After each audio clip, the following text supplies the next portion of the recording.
Eh bien, bonjour à tous, chers amis. On est extrêmement heureux d'être avec vous une fois de plus. On commence à s'y habituer. Moi, je m'y habitue à ce petit rendez-vous hebdomadaire. Ça vous plaît ? Yes. Ouais, yes, tu parles anglais. Salut. Alors aujourd'hui, autour de la table, on est bien entouré avec Joy. Salut Joy. Bonjour. Avec Bonjour Jean-Marie. Bonjour Hello. à chacun. Juan Maria, c'est le petit surnom que je lui prête. Et papa, bonjour papa. Bonjour. Ça va ? Oui, je suis en train de muer. Ah Je ouais, mue. c'est sa crise d'adolescence. Écoutez, chers amis, on est heureux de vous retrouver. Vraiment, c'est toujours une joie. N'oubliez pas, hein, c'est une émission où on discute. L'idée, c'est de se sentir un petit peu autour de la table avec nous. Donc, vous avez le droit de dire en commentaire ce que vous pensez. Vous avez le droit de discuter dans le chat. Et certains, moi, ça me fait plaisir. Des fois, on se pose des questions, on n'a pas les réponses et on nous les envoie. On nous a envoyé Charles Pasqua. On nous a envoyé que le fameux homme qui a fait 157 fois le code de la route en Angleterre a eu son permis. Donc voilà, c'est cool, tout le monde y prend part et moi j'aime bien ça. On est content pour lui. Hein. On est content pour lui. Peut-être moins pour ceux qui sont sur la route avec lui, mais on est content pour lui en tout cas, ça c'est sûr. Aujourd'hui, on va commencer avec un premier sujet, c'est la technodépendance. La technodépendance, ce côté très addictif de la technologie. À la musique techno. Non, pas la musique techno, non, pas celle-là. celle-là de moins en moins, mais, Pas celle-là. la technologie, on est de plus en plus accro à la technologie. Donc, je voulais savoir, est-ce que vous êtes des technodépendants ? Et pour rappel, définition, hein, la technodépendance, c'est le besoin d'être relié au monde via un appareil électronique. Je pense pas l'être. Ouais, Non, je pense pas l'être. ok, simple. Même si c'est vrai qu'il y a une tendance à avoir un petit réflexe à aller voir si j'ai des messages ou ce genre de choses, mais sinon tout le reste. Moi, non. Toi, pas hein. Non. Non, mais bon, il y a une question, je pense, de génération aussi, mais Oui, toi peut-être, mais en tout cas, non. Je pense pas l'être hein, dans ce sens où quand je rentre le soir, en général, je me mets sur mode avion. Justement pour éviter d'être tenté, pour éviter d'être tout le temps dessus. Et puis sinon, il y a ma chère épouse qui me rappelle. Et hormis le soir.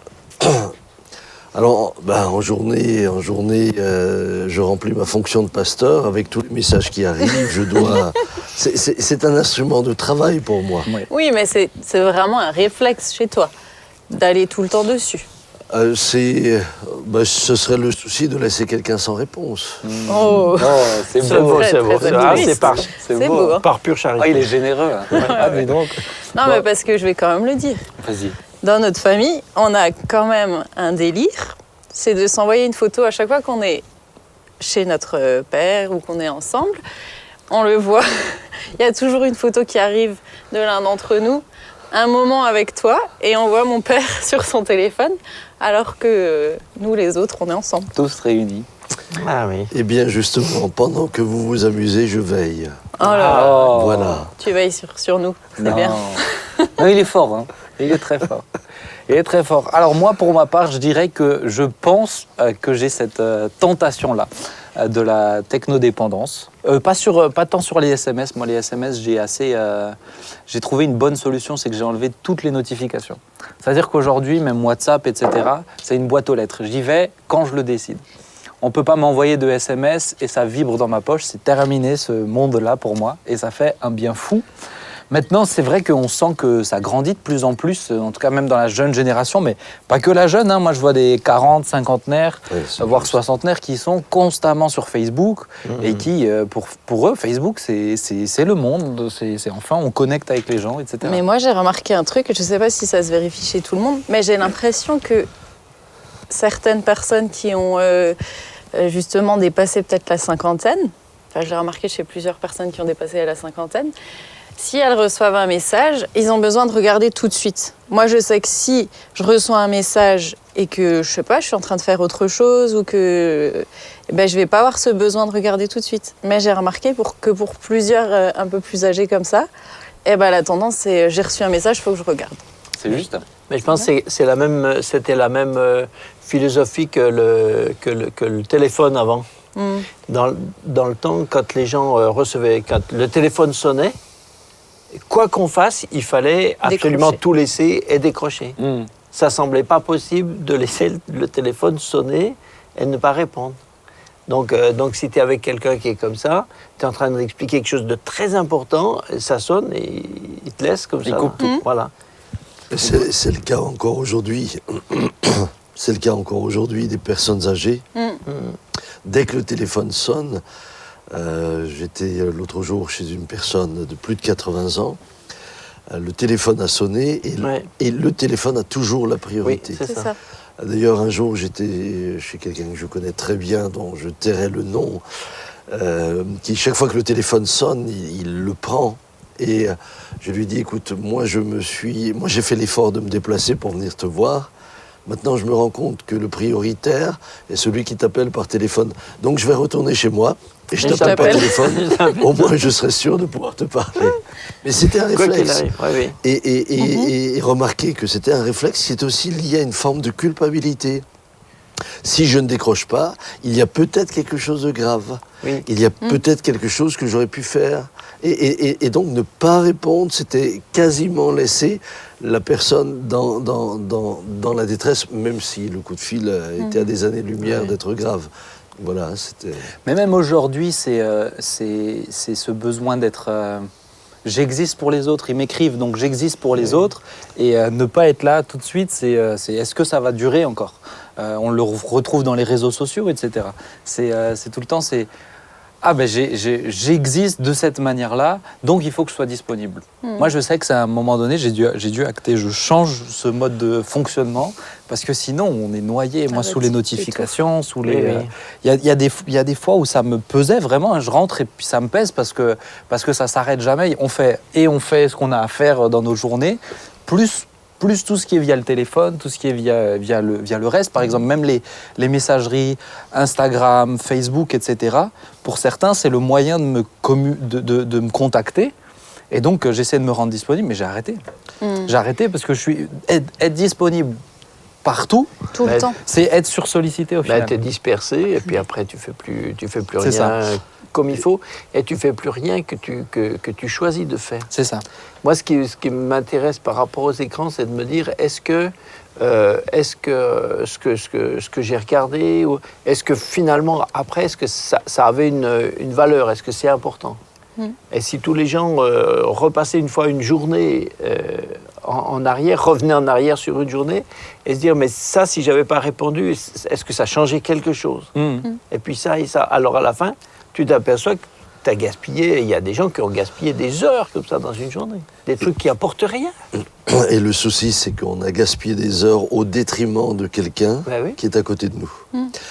Moi, je me suis rendu compte que, par exemple, le fait que le téléphone vibre, c'était terrible, parce que j'ai beau me décider de ne pas regarder, à la fin, j'allais quand même regarder. Et ce que ça a produit, c'est que parfois, ça m'a volé ma nuit, puisqu'était arrivé un email que j'aurais lu naturellement le lendemain matin, mais je l'ai lu le soir. À cause de son contenu, j'ai commencé à réfléchir et à être perturbé. Ça m'a volé la nuit, et parfois, ça m'a volé des soirées de communion. Parce que tout d'un coup, j'avais beau être avec du monde, j'étais pris dans mes pensées par le message que j'avais reçu. Donc aujourd'hui, et je le dis sans problème, j'ai aucun souci de le mettre sur mode avion. Ça ne sonne plus et ça ne vibre pas, tout simplement parce que ça me permet aussi d'avoir cette quiétude et puis de me consacrer à d'autres choses. Oui, et puis moi je sais que j'ai pas de problème à répondre à des gens 3-4 jours plus tard. Ce que je fais, c'est que souvent je vais lire le message. Si je vois que c'est pas urgent, je réponds 3-4 jours plus tard. Oui, voilà. je crois qu'il ne faut pas que les moyens de communication ne doivent pas devenir tyranniques. C'est ça. Après, sinon, on n'est plus dans le choix de ce qu'on fait. On est dans le choix que les gens font pour nous, de nous solliciter tout le temps. Mais ça, c'est les moyens de communication. C'est moi qui décide. Ça, c'est les moyens de communication. La technodépendance, c'est un peu plus large que ça. Oui. La technodépendance, c'est tout ce qui est... Alors peut-être, du coup, vous êtes un peu moins dans le coup, mais tout ce qui est réseaux sociaux, etc. Moi, c'est fou, hein, en étant avec les jeunes. Aujourd'hui, il y a une application qui s'appelle TikTok. Les plus jeunes, normalement, vous la connaissez. Les plus vieux, je vous parle d'une application que vous ne connaissez pas. Mais le principe, c'est de se filmer... TikTok. Et le principe, c'est de se filmer... en faisant des danses, etc. Il y a pas mal de trucs. Mais moi, c'est fou. Hein. Je vois des ados, des plus jeunes, qui sont timide au possible quand on est en face d'eux, mais sur ça, qui osent des trucs, mais jamais ils oseraient dans la vraie vie. Il y a vraiment un besoin d'exister au travers de ça. Mais après, c'est aussi des technologies qui sont faites pour nous rendre dépendants. Enfin, c'est réfléchi pour que derrière on consomme et puis qu'on reçoive des pubs et tout ça. Donc je pense que c'est un réel problème parce que c'est réfléchi pour emmener les gens dans de la dépendance. Et là, je reviens à un truc de messagerie, par exemple. Il y a une certaine forme de dépendance et il t'emmène aussi à culpabiliser. Je prends un exemple, on peut citer, WhatsApp. Si tu lis un message tout de suite, la personne en face voit que tu l'as lu. Et si tu réponds pas tout de suite, eh ben, tu peux avoir ce sentiment de mince, si je réponds pas, elle sait que je l'ai lu, qu'est-ce qu'elle va penser. Moi, j'ai désactivé cette option. Mais on peut le désactiver. Mais ce que je veux dire, c'est que tout est fait pour qu'on soit dans la réactivité, dans le... Il y a un excellent reportage sur Netflix qui s'appelle « Derrière nos écrans de fumée » et qui parle justement de toute la machine derrière les réseaux sociaux, notamment Instagram, etc. À quel point ils ont été réfléchis pour nous rendre dépendants. Il y a une phrase qui a été très forte dedans qui dit « Si tu payes pas pour le produit, c'est que le produit, c'est toi. » Voilà.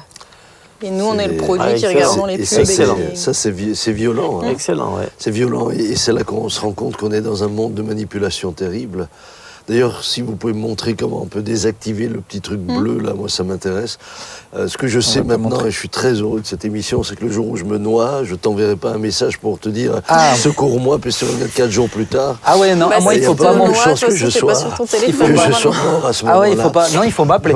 Tu peux m'appeler. Ah oui. Appeler, en général, c'est très difficile. Oui, mais envoyer un WhatsApp, mais c'est vrai que le téléphone en soi, les smartphones, à la base, c'est quand même fait pour s'appeler, mais j'ai l'impression que les gens aujourd'hui, et notamment les jeunes, l'utilisent pour un tas d'autres choses, mais que l'utilisation téléphone... ils sont gênés quand on les appelle. Ah bah oui, c'est vraiment devenu minime. Mais ça devient vraiment un prolongement de la personne. Et c'est là où... C'est pour ça que pour moi, c'était intéressant d'aborder cette thématique, c'est que pour beaucoup de gens, ça devient un prolongement d'eux-mêmes, le smartphone. Et au-delà du smartphone, cette technologie, on est de plus en plus connectés aujourd'hui. Pour changer, quand on a eu la télé et qu'il y a eu la télécommande, ça a fait un effort en moi. Aujourd'hui, devant la télécommande, c'est le prolongement de nous-mêmes. Aujourd'hui, même pour éteindre, allumer les lumières, c'est sur le téléphone. Pour changer la couleur de trucs, pour lancer la machine à café. Il y en a qui le lancent via leur téléphone. Ah non, moi je la prends, je la jette. Je la lance comme ça. Mais ce que je veux dire, c'est que la technologie prend de plus en plus de place jusqu'à où c'est encore juste et jusqu'à où c'est pas de la dépendance, puisque comme dit, c'est vrai que la Bible nous dit, en gros, ne soyez dépendants de rien d'autre que du Seigneur, mais jusqu'à où c'est bien de laisser cet espace-là, quoi. Moi, ce qui m'affole là-dedans, c'est que c'est une... Enfin, pour moi, peut-être, alors on va dire, bon, c'est un petit vieux, bon, mais ça me donne le sentiment que c'est une culture, une philosophie du vide. C'est du vide. Quand on a vécu tout ça, on n'a rien fait, on n'a pas pensé, on n'a rien projeté, on n'a rien appris. Moi, des temps où j'apprends rien, où je fais rien, ça me découragerait, quoi. Passer des heures comme ça, et à la fin, je me dis, mais si je l'avais pas fait, j'en serais au même point. Mais moi, ça me désespérerait. Et alors, on encourage les gens à vivre de vide. Et on remplit du vide par du vide. Wow. En fait, on a le sentiment de vivre plus parce qu'on fait plus de choses, on a l'impression d'être beaucoup plus actif. Alors qu'en réalité, ça nous vole la vie. Ah ouais. Ça nous vole la relation. Moi, j'ai vu des enfants, et on le voit d'ailleurs, qui disent ma mère n'a pas le temps pour nous parce qu'elle est... Alors, ma mère ou mon père, ça n'a rien à voir. Parce qu'ils sont tellement sur leur téléphone. Alors, je ne vous parle même pas lorsque ça devient le moyen de jouer en ligne. Et les profs, aujourd'hui, dans les écoles, se rendent compte qu'ils ont des élèves totalement épuisés, incapables d'étudier, parce que l'élève va, en plus de ça, et emmène cet engin au lit. Donc ils sont couchés, il n'y a plus de contrôle. Vous avez également, on a beau mettre le contrôle parental partout, les enfants avec cela peuvent partir n'importe où. Et vous avez des jeunes gens qui sont tombés dans la pornographie, dans toutes sortes d'addictions très tôt. Très tôt, j'ai parlé avec des responsables de camps chez nous et de colos qui avaient des confessions d'enfants de 8 ans. La moyenne d'âge en France, c'est 10 ans. 10 ans, vous vous rendez compte ? Et ce qui est terrible, c'est de voir que pour certains, ne pas avoir son téléphone, c'est comme s'ils avaient oublié le cœur à la maison. Ah, mais oui. Ils sont nerveux, c'est comme s'ils n'avaient pas pris leur drogue. Mais c'est de la drogue. C'est-à-dire que c'est addictif, c'est réfléchi pour déclencher tous les systèmes de la récompense, etc. Mais quand tu dis que c'est un prolongement Un prolongement. Un prolongement, pardon. Non, c'est pas un grave. prolongement de la personne. Barry White t'a corrigé, mais c'est pas Oui. grave. Je trouve que c'est frappant chez les jeunes. Enfin, dans ce fameux reportage, on réalise comment les ados, enfin, ils paraissent sur ces réseaux sociaux et ils donnent une image d'eux-mêmes. Et c'est des fois très violent quand un retour, un commentaire peut être négatif. La personne, elle se remet vraiment elle-même en question, quoi. C'est pas juste une photo qui est remise en question, c'est son identité, c'est elle-même. Et tu vois des jeunes qui font des crises quand on leur prend leur téléphone, mais parce que c'est comme tu dis, c'est une partie d'eux-mêmes presque. Oui, qu'on leur, c'est ça. Et on n'est pas créé pour avoir 1000, 2000 avis. Quand on fait quelque chose, on n'est pas créé pour avoir 1000, 2000 avis. Personne. 1000, 2000 amis. Non, mais 1000, 2000 avis. Allez, tu fais une des photo, retours, tu fais une photo où tout le monde s'en prend à toi, il se moque de toi. Mais c'est pas étonnant qu'il y en a qui se suicident, parce qu'on n'est pas créé comme ça. On est Justement, créé il y pour a avoir des des retours suicides, de bien quelques sûr. proches. Mais même au-delà des jeunes, effectivement, chez les jeunes, c'est marqué, mais chez les plus âgés, moi, je le sens de plus en plus aussi. Alors ma question c'est, qu'est-ce qu'il faudrait faire pour lutter? Encore une fois, moi je sais que je m'impose des règles. Ouais. Il y a des choses, je m'impose des règles, mais quelle serait la limite? Parce que c'est pas que les réseaux sociaux, la technodépendance, mais quelle serait la limite? Et puis peut-être quoi faire pour lutter? Comment faire? Moi, j'aimerais dire la chose suivante, un conseil que je voudrais donner, c'est faites déjà ce que les grands patrons des GAFA font. Ils interdisent à leurs enfants d'avoir des appareils. Mais au-delà des enfants, C'est intéressant, même pour hein. les adultes. Mais Même ils pour les interdisent adultes. à leurs propres enfants de les avoir parce qu'ils savent Les effets quel est le néfastes. piège. Et moi, je me dis, mais quand celui qui oriente et dirige une partie de ces choses-là l'interdit à ses enfants, c'est qu'il en connaît la nocivité. Ah bah oui. Et l'une des premières choses à faire, c'est ne donnez pas à votre enfant, je commence par les enfants, alors qu'il n'est pas capable de le maîtriser, quelque chose qui risque... Moi, je ne donnerais pas à mon petit, à un de mes petits, je ne lui donnerais pas ma voiture. Ouais, mais regarde, ça, c'est les grands-parents le font aussi. Tu l'as déjà fait à quelques moments. Quand les petits-enfants sont turbulents, moi, je sais que je bataille avec ça, avec le mien, parce que je ne le fais pas, mais mettre on un lui dessin donne animé. un dessin animé. Oui. Mais ça commence par ça. Yes. C'est de Ouais, l'habituer à Et l'écran. c'est très difficile, parce que moi, je vois aussi avec notre fille, on veut pas qu'elle regarde les écrans, mais tu vas ailleurs, de toute façon, il y a un écran partout. Et puis j'imagine que quand ils grandissent, c'est de pire en pire, parce que les écrans sont tellement partout. Mais après, moi, je sais que je me suis aussi mis des limites, fixé des limites. Je sais que, par exemple... dans ma chambre, mon téléphone, il n'est pas allumé. Le matin, j'allume mon téléphone seulement avant de partir au travail. Jusqu'à ce que je parte, je ne le regarde pas. Ce genre de choses. Et des endroits dans la maison où je ne prends pas mon téléphone, ou quand je sais que je suis avec ma fille, mon téléphone, il est ailleurs dans ma chambre. Je pense aussi de prendre conscience Ouais. de quel est le but derrière, quelles ont été les intentions, par exemple, des réseaux sociaux. Comme, moi, je le conseille vraiment, ce reportage, derrière nos écrans de fumée sur Netflix, C'est et de super. prendre déjà une prise de conscience de ça. Mais après aussi, je pense que c'est apprécier c'est tout bête, hein, mais la technodépendance, ça encourage la paresse. Mais d'apprécier, de se battre pour apprécier le goût de l'effort, pour apprécier le résultat de faire quelque chose. Pour moi, c'est aussi un moyen de lutter un petit peu contre cette tendance à toujours vouloir aller au plus rapide, à l'instantané, au plus facile. C'est apprécier le goût de l'effort et le goût de... je l'ai fait par moi-même, même sur des petites choses. Moi, je pense qu'il faut combattre le vide par le plein. Hein. C'est-à-dire qu'il faut, si les gens ont dans leur vie des vraies valeurs, des buts, des objectifs, des choses dans lesquelles pour lesquelles on est passionné et dans lesquelles on s'investit à fond, tout simplement, après, on n'a pas besoin de meubler son temps en le remplissant avec du rien du tout. Moi, ce qui me fait de la peine, c'est les gens qui peuvent passer des heures sur ça. C'est qu'ils avaient rien à faire, quoi. Si t'as vraiment quelque chose que tu construis, tu es dedans, quoi. Ouais, pour moi, c'est c'est plus profond que ça. C'est vraiment une génération, et certains plus vieux aussi, mais surtout cette génération-là, qui sont en manque de relation avec les gens. Et qui, c'est leur moyen d'être en relation. Mais c'est des relations superficielles. Des fausses relations. Ouais. C'est des fausses relations. Par exemple, aller au Japon, ils ont une vraie problématique une vraie problématique Barry White de natalité.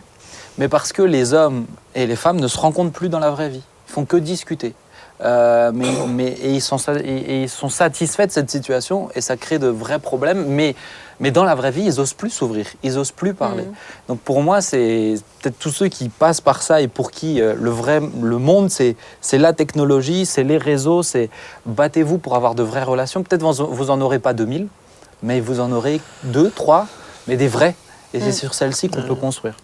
Mais c'est même pour les croyants, je pense qu'aujourd'hui c'est devenu un piège.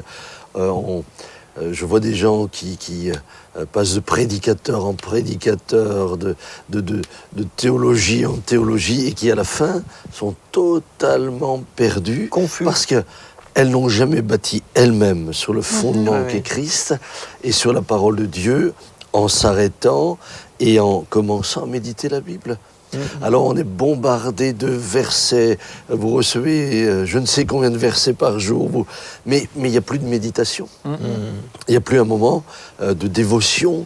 Je m'arrête, je prends le temps de prier, je prends le temps de lire ma Bible, je médite la parole, je prie pour que le Seigneur m'éclaire.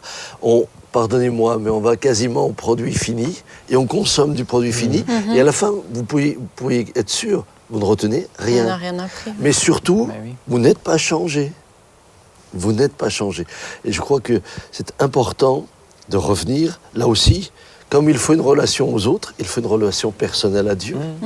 On ne peut pas vivre seulement de ce que les autres nous disent de droite, de gauche, sans quoi vous n'aurez pas de fondement et vous deviendrez profondément fragile. Bah oui.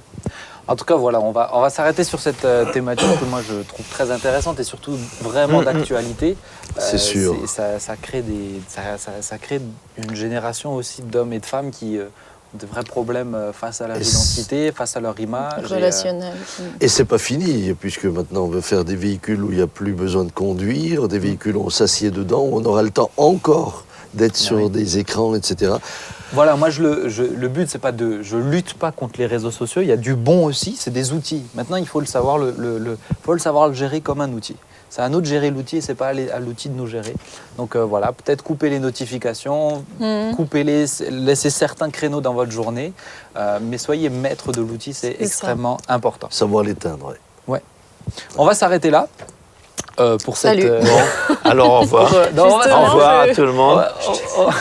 On va s'arrêter là pour cette chronique, mais il est fatigué. je voulais accueillir quelqu'un. Vous avez déjà vu, je ne sais pas si vous avez tous été sur le plateau au moment où il est venu, mais c'est Laurent. Laurent qui est prof de philosophie. Alors vous l'avez... Vous m'avez demandé de le faire revenir et puis je ne vous cache pas que c'était déjà un petit peu dans ma tête. Et aujourd'hui, on va parler d'une thématique, ça ne sera pas forcément de la philosophie spécifique, mais il va nous parler d'une thématique avec un angle un petit peu différent. Salut Laurent. Salut, merci. Merci de m'accueillir à nouveau. Comment tu vas? Avec plaisir. Très bien, merci. Est-ce que tu as bien vécu ta première expérience avec nous? Très bien. Alors, je sais que tu voulais faire une petite parenthèse sur un point qui avait été soulevé dans la première thématique. Je vous le rappelle, c'était, vous pourrez d'ailleurs la revoir sur le YouTube, mais c'était quelle place la philosophie doit-elle avoir dans la vie du chrétien? Alors, tu m'as demandé si tu pouvais faire une petite parenthèse. Je te laisse toute la place, dis-nous. En effet, je voulais revenir sur... comme on dit parfois, sur l'épisode précédent. Enfin, cela dit, l'épisode précédent, c'était l'épisode 11, et entre-temps, il y en a eu d'autres. Il y en a eu d'autres, ouais. Et d'ailleurs, j'en profite pour inviter tout le monde à les regarder. Et dans cet épisode, il y a un commentaire, en fait, sur lequel je voulais revenir, un commentaire qui a été fait par une dame, je crois, je ne sais plus. Le commentaire j'ai particulièrement apprécié ce commentaire, et elle dit, en gros... voilà, dans l'église, on parle pas de philo, c'est pas important d'en parler. L'important, c'est Dieu et ce que nous dit la Bible. Voilà, en gros, le commentaire. Je crois l'avoir quasiment cité mot pour mot. Et je voulais simplement revenir sur ce commentaire et bien sûr, je suis entièrement d'accord avec le commentaire, quoi, et de dire que ce qui importe le plus, c'est Dieu, et que ce qui importe le plus, c'est ce que nous dit la Bible, et que la Bible, c'est en effet notre repère, et que Dieu, dans ce repère, il est le point d'origine, que la Bible, elle est cette source de vie, elle est cette source de vérité à laquelle on se doit de puiser chaque jour. Mais ce que je voulais dire par ailleurs, c'est que ça ne nous empêche absolument pas de réfléchir, de penser, de faire des sciences, d'être psychologue, et que l'un n'empêche pas l'autre. Cela dit, une fois encore, je voulais revenir sur le commentaire pour bien dire qu'en effet, il y a un ordre de priorité. Voilà, c'est tout. Parce que le commentaire m'avait paru particulièrement intéressant. C'est tout. Voilà, Merci. C'était la petite parenthèse que je voulais ouvrir et que je refais. Et puis en tout cas, moi je suis 100% d'accord avec Laurent aussi. Mais voilà, si vous voulez un peu plus comprendre de quoi il parle, vous pouvez regarder l'épisode 11 si vous ne l'avez pas vu. Aujourd'hui, on va parler pas forcément de philosophie, mais pourquoi pas, tu peux aborder un angle un peu philosophique sur le thème suivant, c'est à la recherche du bonheur. Alors je vais l'introduire comme ça, je vais donner 2 citations.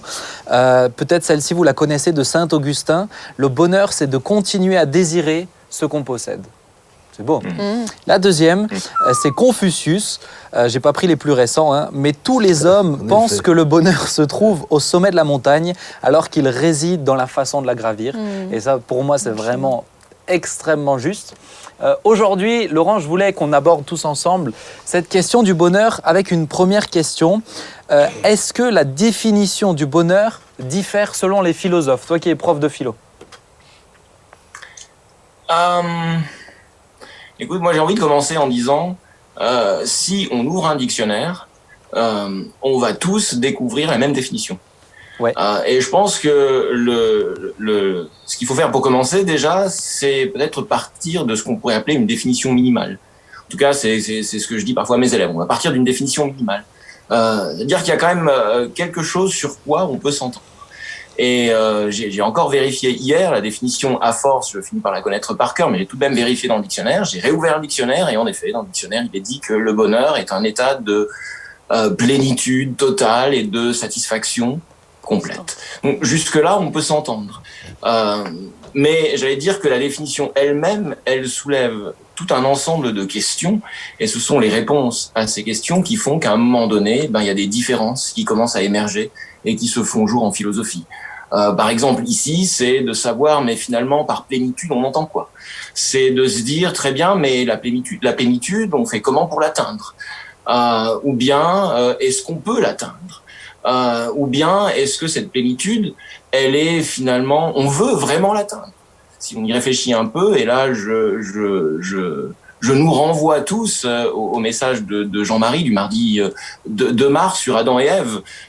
Et Jean-Marie aborde cette question. Est-ce que finalement, cette plénitude totale, cette satisfaction complète, le fait de n'avoir finalement plus rien à désirer, est-ce que cette satisfaction, elle est complètement satisfaisante, quoi, à nos yeux du moins? Alors donc, justement, voilà. Et est-ce que ces questions, elles vont admettre, en effet... Est-ce que Laurent, excuse-moi, mais est-ce qu'il y a différentes définitions selon les philosophes? Toi, tu es plutôt dans le jus à ce niveau-là. Est-ce que les philosophes, il y a différentes versions, différentes possibilités? Si tu peux nous citer quelques philosophes ou quelques hypothèses qu'ils proposent. Alors, ce que j'ai envie de dire, c'est que justement, on va partir d'une définition minimale.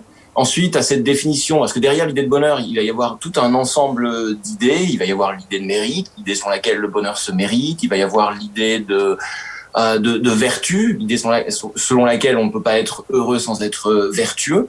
Il va y avoir également l'idée de chance. Et en effet, les philosophes vont se positionner en fonction de la place qu'on va donner à chacune de ces idées. Alors, pour te donner un exemple, quelqu'un comme Aristote, donc simplement une petite parenthèse, c'est vrai que les philosophes de l'Antiquité grecque et romaine ont développé de véritables philosophies du bonheur. C'est la raison pour laquelle on fait souvent référence à eux. Ça ne veut pas dire qu'après, on n'a pas réfléchi à la question du bonheur. Ça reste une question essentielle, mais des philosophies du bonheur en tant que telles on en trouve vraiment dans les philosophies de l'Antiquité. Donc là, je fais référence à Aristote, c'est un philosophe grec de l'Antiquité, du IVe siècle avant Jésus-Christ. Et Aristote, par exemple, lui, va associer le bonheur à la vertu. Le terme grec qu'on traduit en français par vertu, c'est le mot arrêté, apparemment qu'on peut traduire par excellence. Donc pour lui, en effet, on ne peut pas être heureux sans être excellent. Mais c'est excellent d'un point de vue moral. Donc le bonheur, il est lié à l'intégrité. Le bonheur, il est lié à l'honnêteté.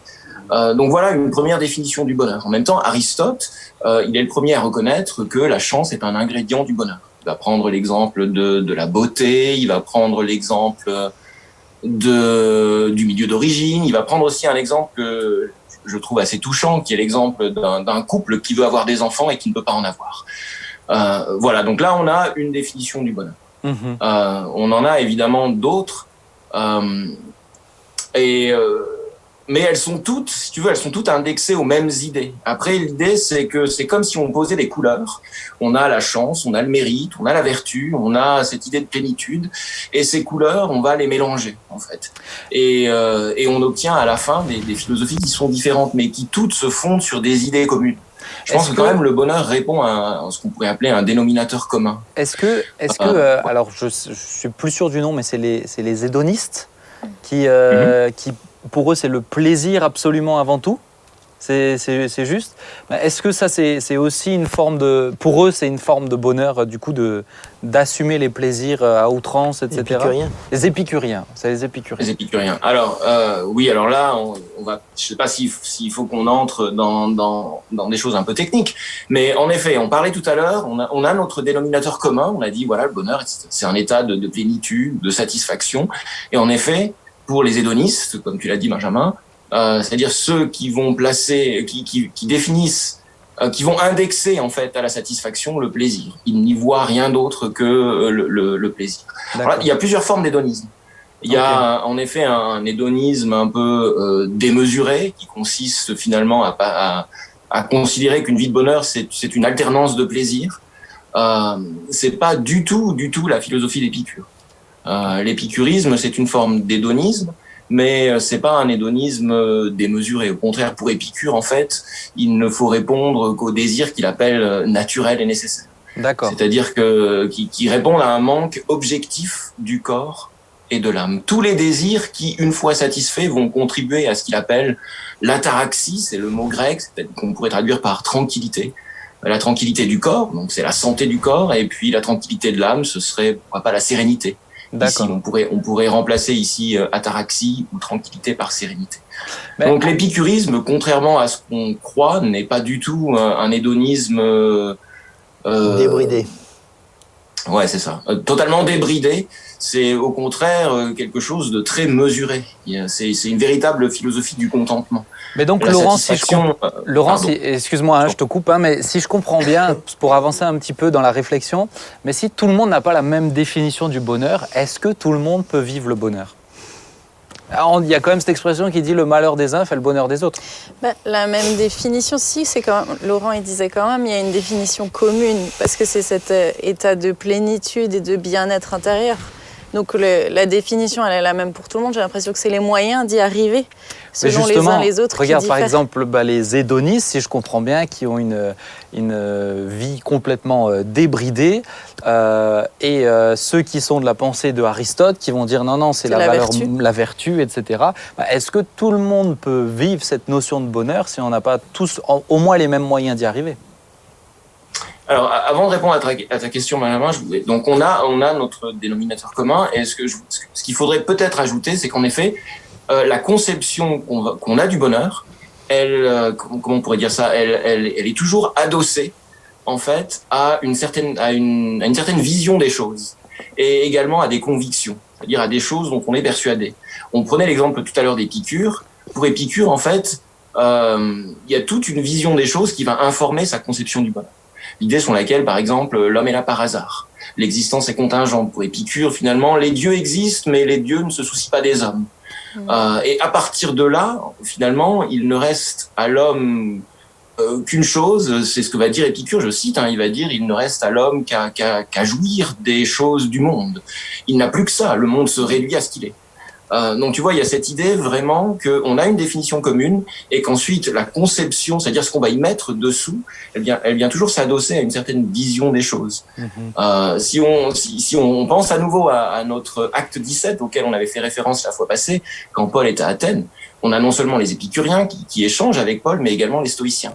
Les stoïciens vont avoir une conception du bonheur qui va être différente de celle des épicuriens parce que leur vision des choses est différente. Pour eux, au contraire, l'homme n'est pas là par hasard, il y a un ordre des choses, et l'homme, dans l'univers, en fait, chacun a sa place, et chacun doit jouer le rôle qui lui a été assigné parce que il y a un philosophe stoïcien qui s'appelle Épictète, pas Épicure, mais Épictète, qui va parler du grand metteur en scène, pour ne pas dire Dieu. Le stoïcisme n'est pas du tout une philosophie chrétienne du bonheur. Mais il y a quand même cette idée sur laquelle, en fait, chacun a un rôle à jouer, que ce rôle, il va comparer, en fait, le monde à une pièce de théâtre. Il va dire, voilà, dans cette pièce de théâtre, il y en a qui vont avoir des rôles importants, d'autres des rôles secondaires. Et Épictète en savait quelque chose. Épictétos, en grec, ça veut dire esclave. Donc, lui-même était né esclave. Donc, il a vécu des choses qui n'ont pas été faciles. Donc voilà, c'était simplement pour dire que la conception qu'on a du bonheur, elle est toujours liée à une certaine vision des choses et à des convictions. La conviction que j'ai de n'être pas seul au monde, ou la conviction qu'a Épicure qu'en réalité on est le fruit du hasard.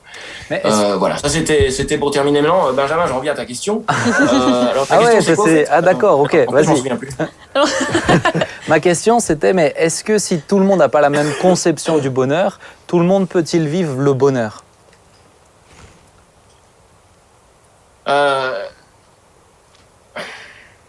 Laurent, tu veux que je t'explique la moi, question? En fait, disons que la question, je la comprendrai comme ça.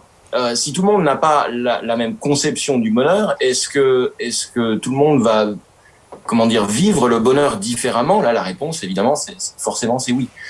Si pour moi, le bonheur est lié à la réussite, alors forcément, je vais vivre le bonheur conformément à la vision que j'ai des choses. Si pour moi, le bonheur est lié au fait de, je sais pas moi, de tout plaquer et d'aller élever des vaches, je sais pas, et ma vision du bonheur, elle va forcément être liée à la conception que j'en ai.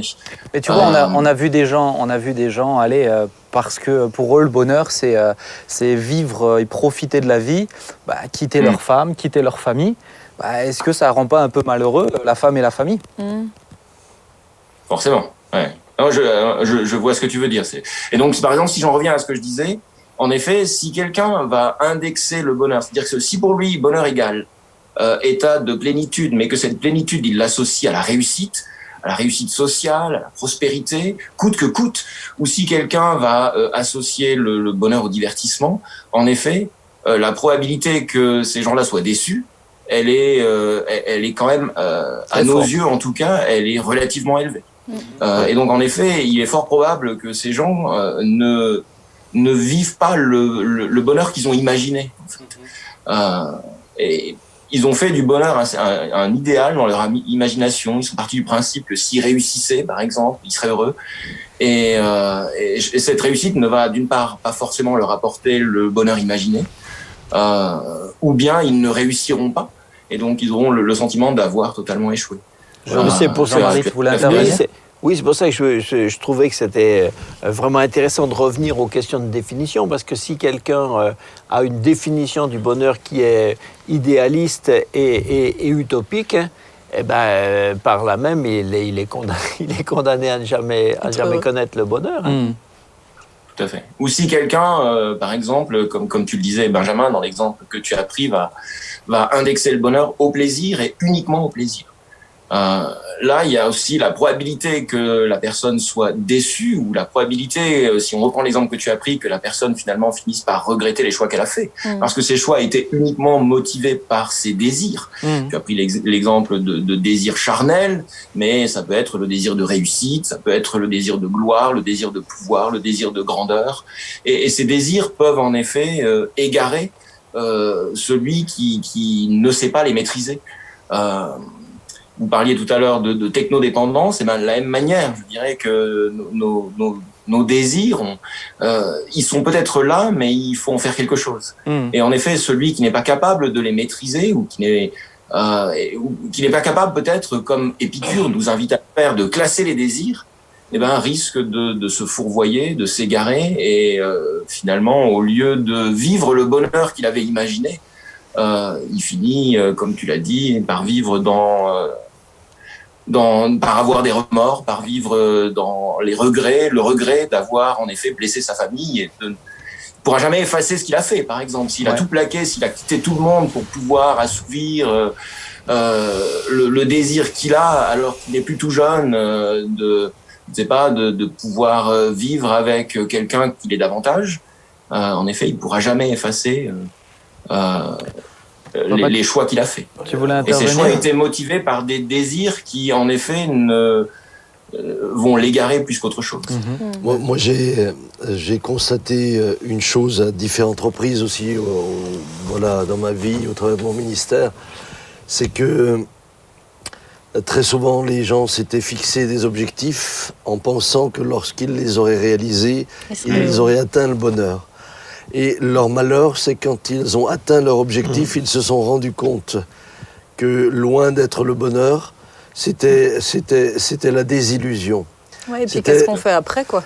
Et qu'est-ce qu'on fait après? C'était les Beatles qui disaient, par exemple, quand on peut acheter tout ce qui est achetable, la vie n'a plus de sens. Alors que beaucoup de gens se disent, mais le jour où j'aurai suffisamment d'argent pour acheter tout ce qui est achetable, je serai heureux. Et je crois justement qu'il y a quelque chose en l'homme qui l'amène au vrai bonheur lorsque ce bonheur est fixé sur ce qu'il est en réalité, un être spirituel.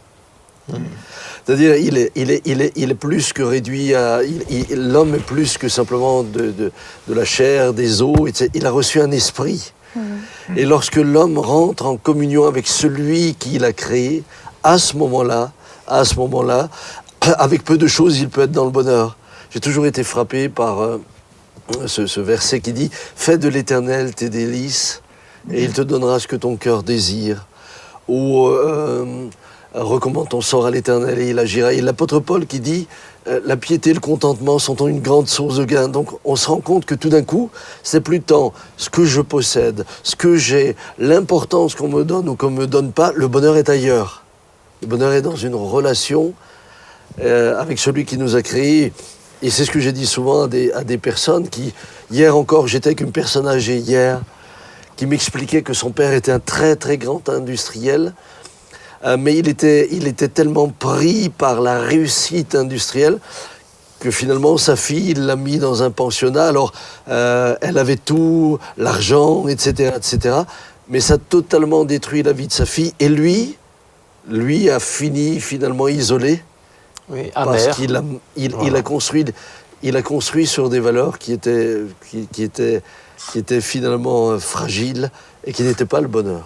Mais c'est super, c'est excellent ce que tu dis. Tu as un peu spoilé la suite, la dernière chronique. Mais est-ce qu'on peut dire, alors je nous pose la question à nous et à toi Laurent, hein, mais est-ce qu'on peut dire que c'est principalement parce que les gens n'ont pas la bonne conception de ce que c'est le bonheur? On a bien compris que chacun a sa conception en fonction de la vision du monde qu'il a, mais qu'il y a tellement de gens malheureux.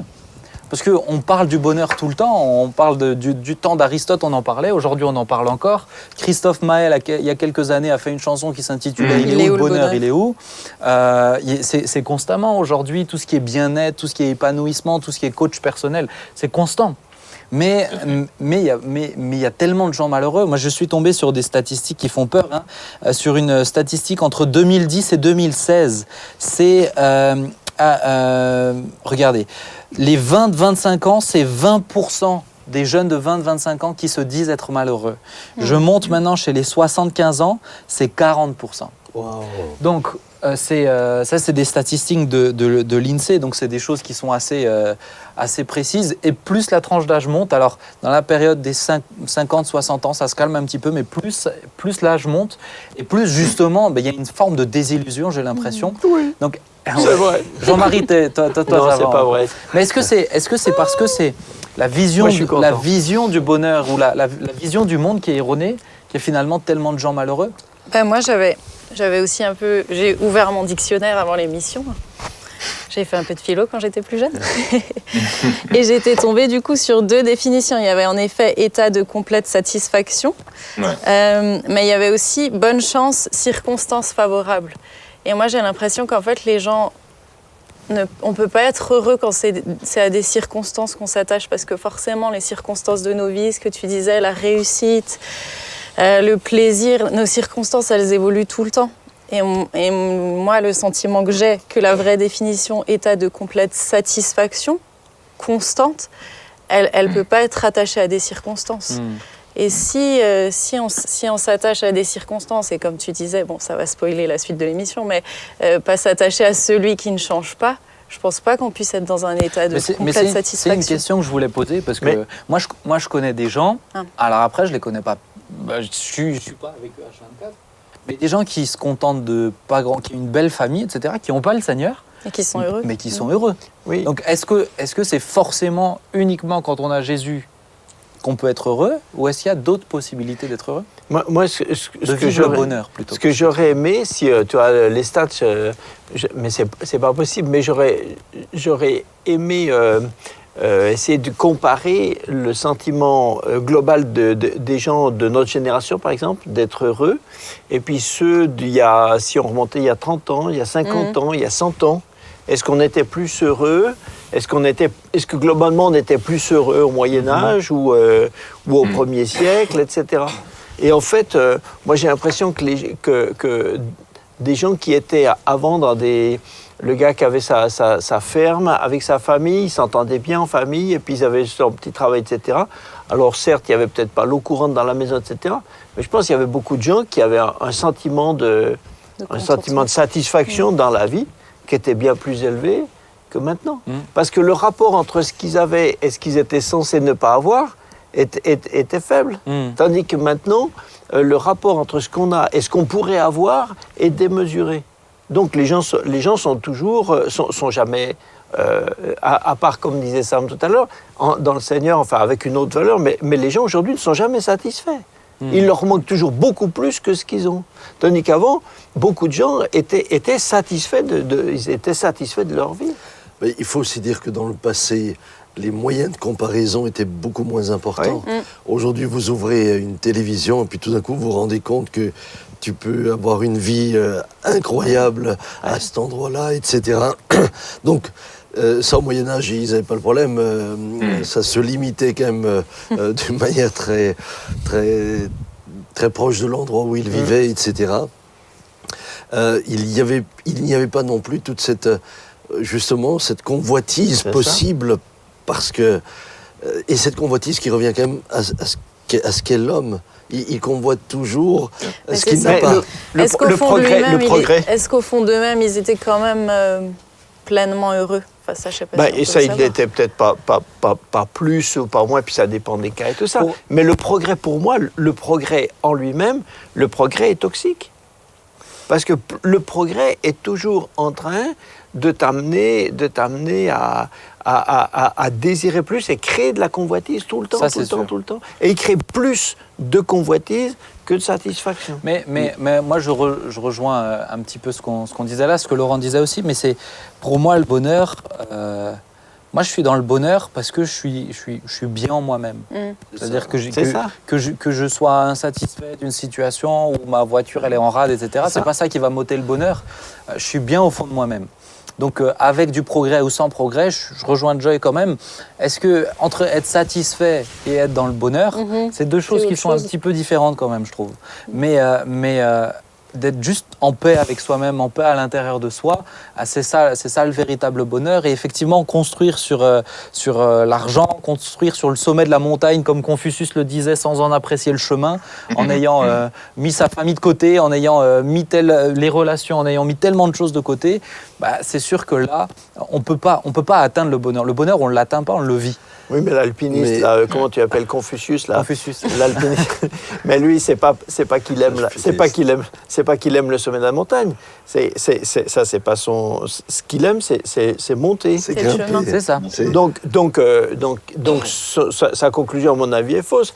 Parce que le bonheur, pour celui qui aime grimper, c'est de grimper.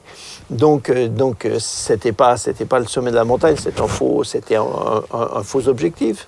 Et moi, je suis pas d'accord. Parce que je pense que beaucoup de gens, pour beaucoup de gens, c'est un objectif. Je serai heureux quand je serai riche. Non, mais c'est dans son cas. Lui. Mais le bonheur, pour moi, c'est un chemin, en fait. C'est tous les jours, on peut le vivre. On peut le vivre en étant pauvre, on peut le vivre sans enfant, on peut le vivre avec enfant, on peut le vivre en étant extrême. On peut le vivre dans le chemin. Mais pardonnez-moi, je crois que... Tu es pardonné. Non.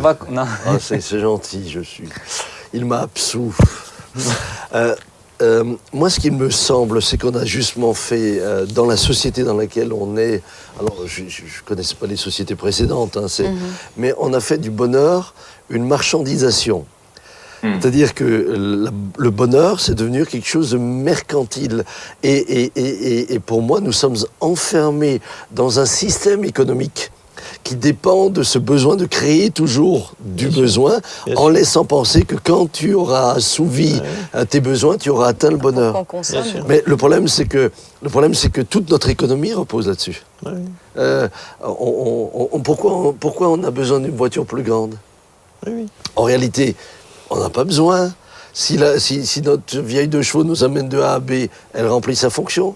Mais non, il nous faut celle qui a maintenant la relation avec le satellite, le truc, parce qu'on te donne le sentiment que quand tu auras atteint ça, là tu seras bien, tu seras heureux. Mais entre-temps, on te fait juste consommer, on te fait travailler, on te fait dépenser, on te fait investir, on te fait réfléchir plus que pour ton objectif.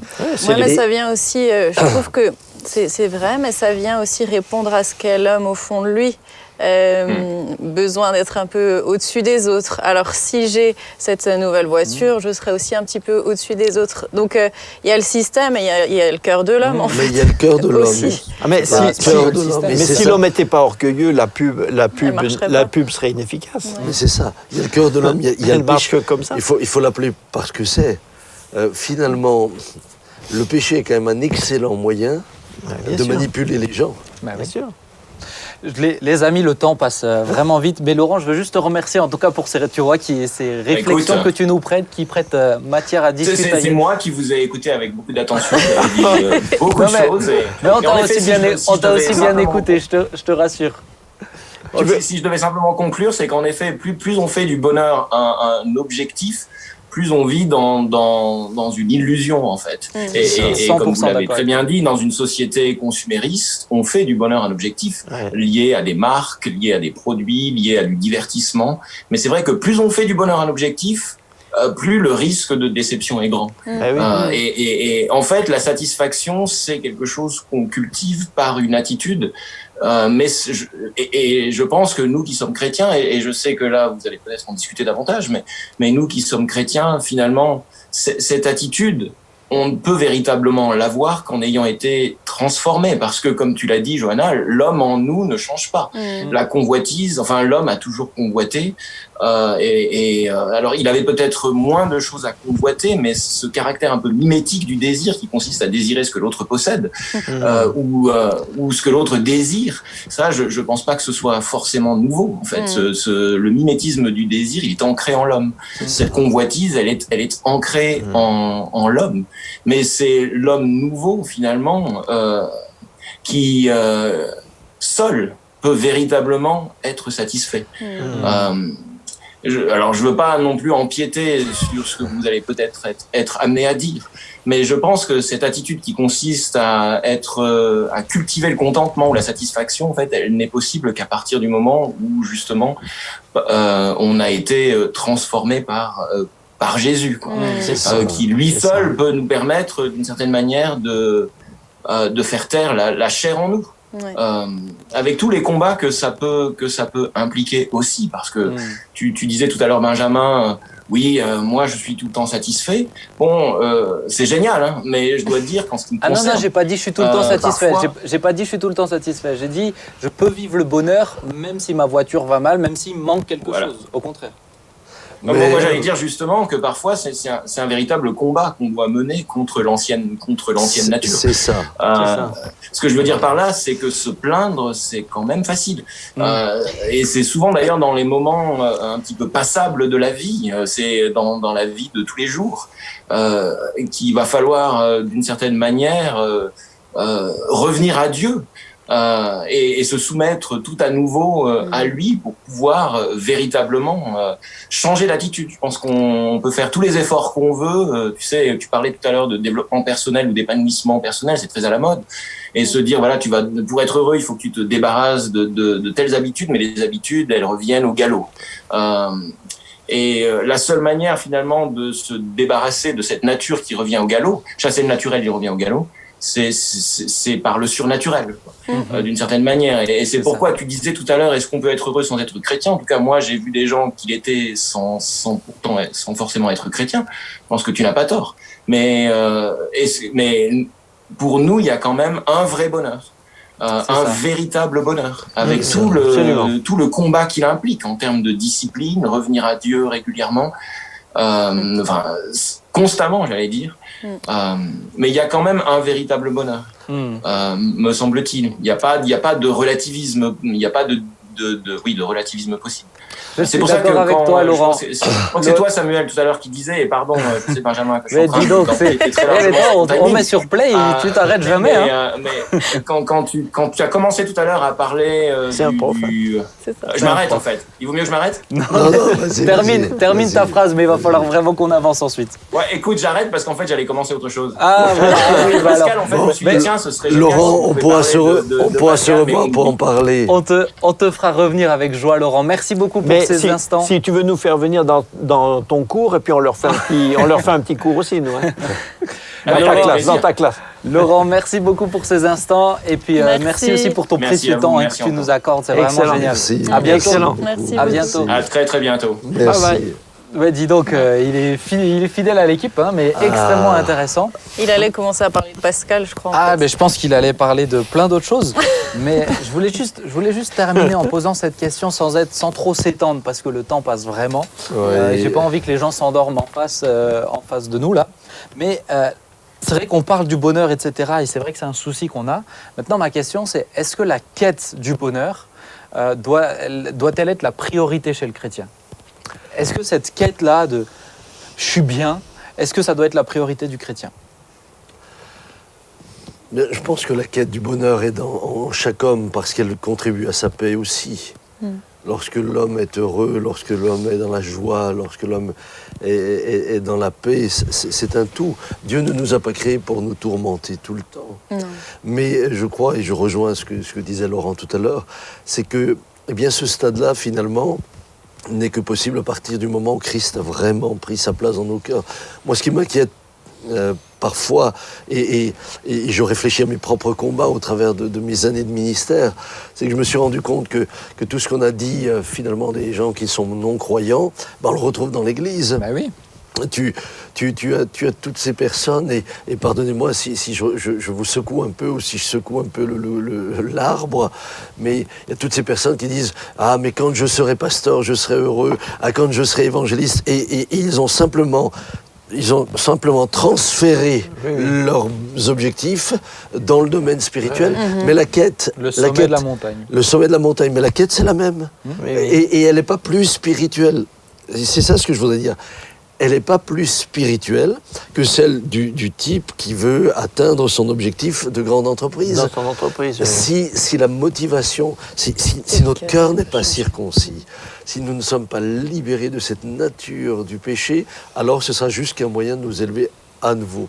Et c'est pas ce que Dieu veut. Mais moi, je veux pour une fois, je vais donner rapidement mon avis, parce que c'est quand même moi qui ai écrit ces questions. Donc, non, rapidement. Souvent, je vous laisse faire. Je voudrais aussi dire il va nous donner la réponse maintenant. Mais souvent, je vous laisse faire le tour, mais c'est des questions que moi, je veux soulever aussi. D'accord. Mais pour moi, la quête du bonheur, c'est pas la priorité du chrétien. Parce que moi, mon souci, c'est plus j'avançais avec Dieu. Mon souci, c'est d'avancer avec Dieu. Et je me suis rendu compte à un moment donné, en fait, je suis heureux. Je suis dans le bonheur, mais j'en ai pas fait un objectif. Mon objectif, c'était pas juste de me sentir bien. Mais le bonheur fait partie de ton... de la paix. Mais c'était pas une quête. Mon souci, c'était je veux avancer avec Dieu.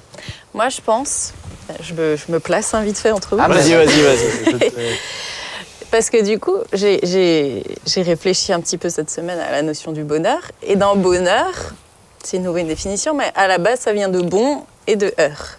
Et ça veut dire bon augure, en fait. Mais en lisant ça, je me suis dit, mais finalement, celui qui est bon, c'est Dieu lui-même. Et quand je lisais la définition que Dieu donne de lui-même, c'est quand il passe devant Moïse, je ne sais pas si vous vous souvenez dans Exode. Oui. Jean-Marie, tu te souviens? Oui, merci. Eh bien, il se définit lui-même comme lent à la colère, riche en bonté, etc. Et je me suis dit, mais finalement, quand notre objectif, c'est de chercher Dieu, eh ben, on découvre de plus en plus celui qui est bon. Et c'est là que se trouve le bonheur, en fait, c'est ça, en lui. c'est ça. Et c'est sûr, je pense que la quête du chrétien ne doit pas être le bonheur, mais la quête du chrétien doit être de chercher Dieu. De le connaître. Mais qu'en le connaissant, en fait, on est de plus en plus heureux parce qu'on est relié à celui qui est bon. Oui. C'est ça. Celui qui est bon. Mais c'est de le connaître, lui. Oui. Parce que Dieu dit plusieurs fois dans la loi, il disait déjà dans l'Ancien Testament, il dit si tu fais ceci, cela, et Dieu dit afin que tu sois heureux. Dieu désire notre Oui, bonheur. c'est Donc ça. si Dieu désire notre bonheur, je trouve légitime qu'on puisse désirer la même chose que lui. Si Dieu désire mon bonheur, c'est légitime que je désire mon bonheur. Mais je suis aussi d'accord avec toi que c'est pas Très bien. le but. C'est pas le but. C'est pas comment je vais faire pour être heureux. Mais c'est vrai que de vivre en accord avec Dieu nous rend heureux. Pour moi, le bonheur, c'est vraiment, c'est le passage que Sam disait tout à l'heure, c'est le contentement de la foi. Si je suis content de ce que Dieu a fait de moi, si je suis d'accord avec Dieu, voilà, si je suis d'accord avec Dieu de ce qu'il a fait de moi, ce qui veut dire de ce qu'il m'a fait dans ma personne, mais ce qui m'a fait dans mes opportunités, dans les circonstances, dans toute la conjoncture de ma vie, alors là, il y a un vrai sentiment de bonheur, de satisfaction, qui n'est pas l'épanouissement qu'il faut atteindre, qu'il faut fabriquer. C'est découle. C'est Moi, sa je sais, présence. je sais que par exemple, souvent les matins, quand je prie, je dis à Dieu, Seigneur, que chaque seconde, chaque heure que j'ai aujourd'hui puisse te faire plaisir. Et d'être dans cette disposition, quand je sais que je fais plaisir à Dieu, je suis bien en fait. Quel que soit ce qui se passe autour de moi, je suis bien.